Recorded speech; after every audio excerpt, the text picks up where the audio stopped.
Hi friends, welcome back. We're going to talk about when we have exponents with negative bases.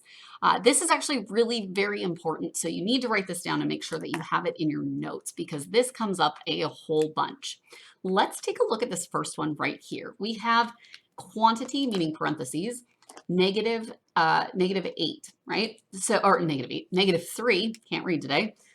Quantity negative 3 squared. What this is telling us is negative 3 times negative 3, which gives us positive 9, because a negative times a negative, totally a positive. This one over here, however, is a little trickier. What this is saying is negative 1 times 3 squared. And if you remember back to order of operations, we always do our exponents first, right? So we get negative 3 times 9, which is negative 9. So if you see the difference here, you can see how important negatives or parentheses are when we're dealing with negative bases. Let's talk about this one, though. This is negative 2 times negative 2 times negative 2, which is negative 2 times negative 2 would be positive 4 times negative 2. So I'll bring that guy down. That gives me negative 8. So yeah, this guy equals negative 8.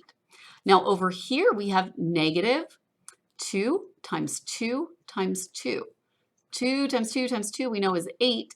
And then I should have said we have a negative 1. So we have negative 1 times 8, which gives us negative 8. So in this case, if you had forgot to use your parentheses, you would have lucked out and got it right anyway. But you do have to be careful. Let's talk about this guy. Again, negative 3 times negative 3 times negative 3 times negative 3. 3 times 3. Negative 3 times negative 3 is positive 9. Negative 3 times negative 3 is positive 9. Those two together, multiplied together, 9 times 9 gives us 81. So quantity negative 3 to the 4th power is 81. Now, again, for this one, it is negative 1 times 3 times 3 times 3 times 3, and we have determined 3 times 3 times 3 times 3 is 81. So this would be negative 1 times 81, which is negative 81. So please be careful when you have a negative base for your exponent. We'll see you next time.